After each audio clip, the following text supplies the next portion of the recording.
Hello, welcome everybody once again to another exciting episode of Help, My Drawing Sucks.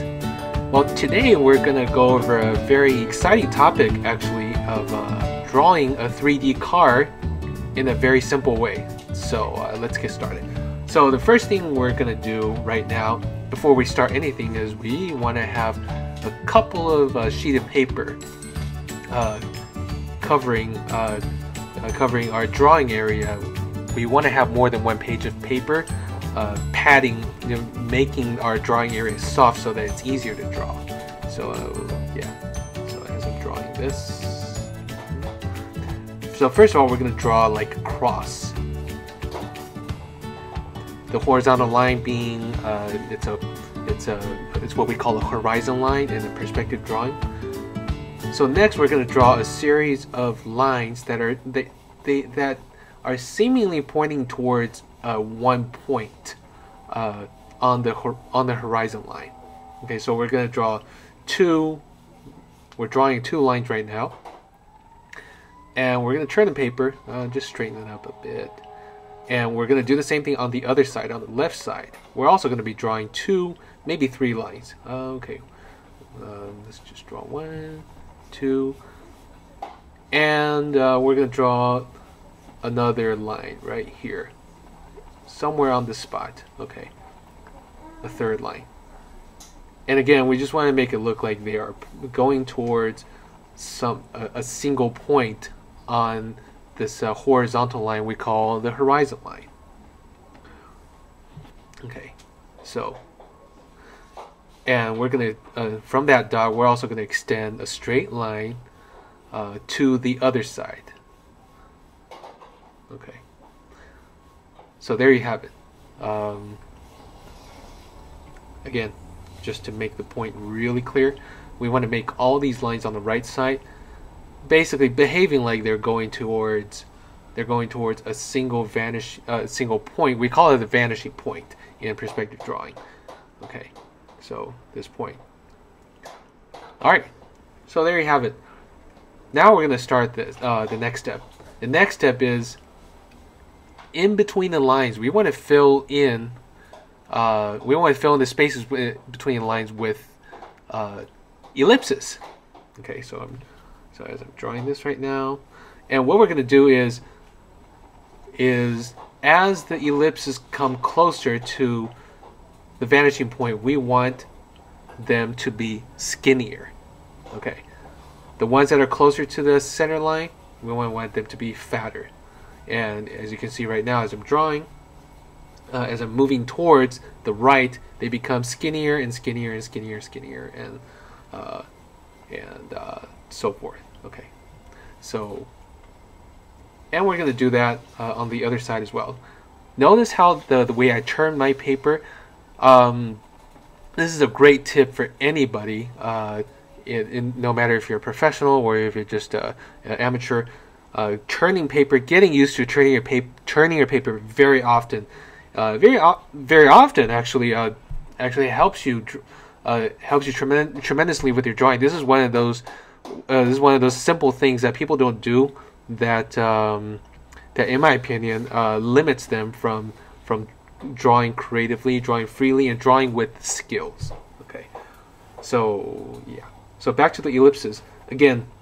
On the left side, if you will, on the left side, I also follow the same rules. The ellipses on the ellipses that are closest to the center line are the widest, and as I move towards the left, like right now, they become skinnier, skinnier. They not only become smaller because they're confined to the two lines that binds them, but they also become skinnier horizontally. Okay. So let's see, and we're also gonna do some ellipses on the top side like this. Okay, but in this case, yeah, I'm just drawing a bunch of ellipses, but in this case the ellipses do not necessarily begin with the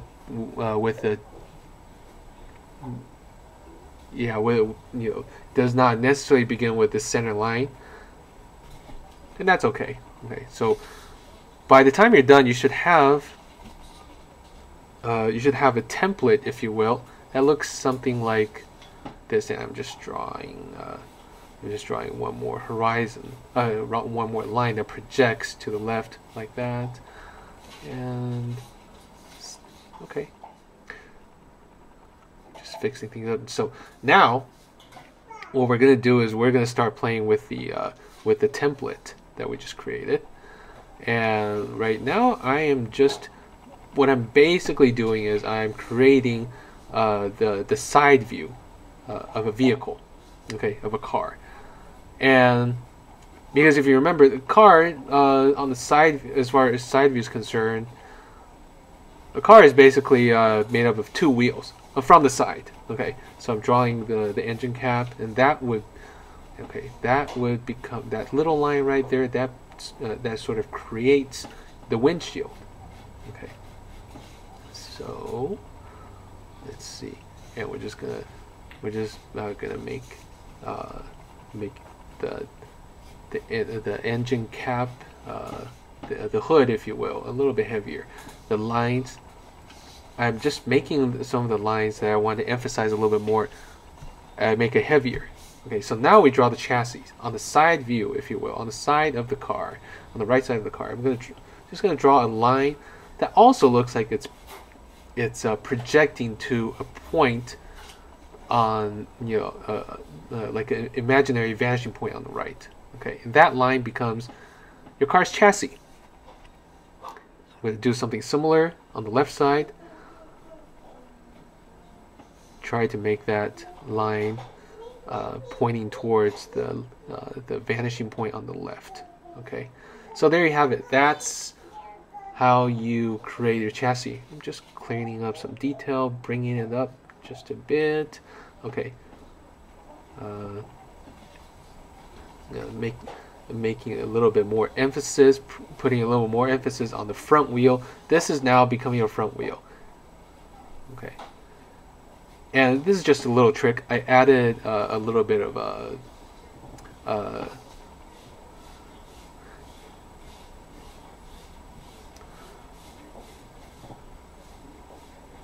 okay, all right.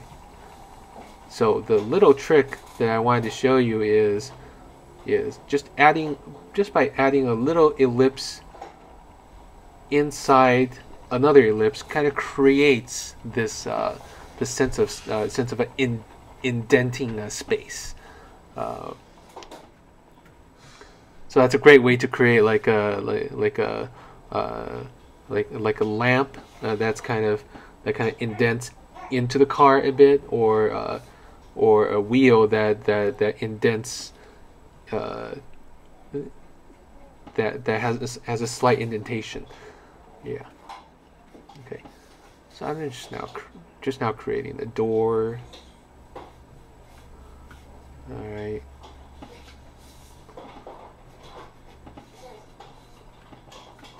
Cool. Okay. Adding a little definition on the top. Okay. Giving a little bit of a width.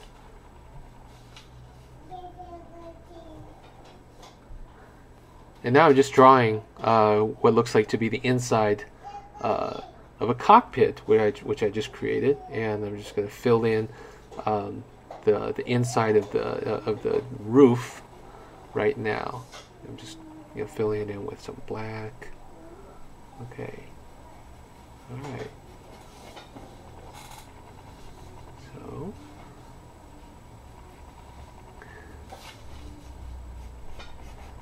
So right now at this point, what I want to do is just create a little feel, doing a little trick to create a width, if you will, a thickness, if you will, to the wheels. Because the wheels, in the real world, they are not a plate or a disc, but they have some kind of a thickness, and they usually are 12, 15, maybe up to 18, 20 inches in width. So like, so we need to do that a little bit. So right now, just a little detail here and there, a doorknob.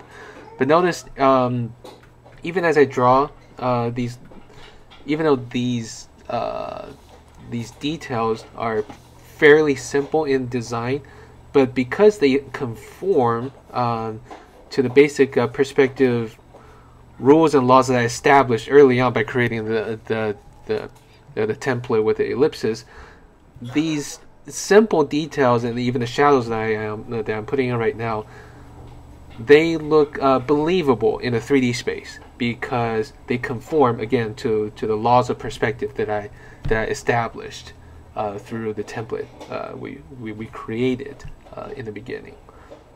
Okay, so just a couple more details.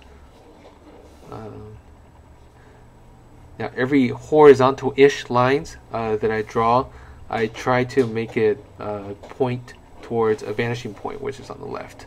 Okay, so right there. Good.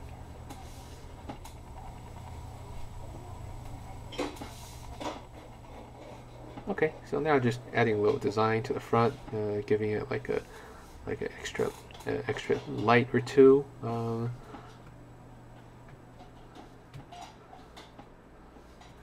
Again, every horizontal-ish lines that I draw on the right side, I try to point it to the vanishing point to the right.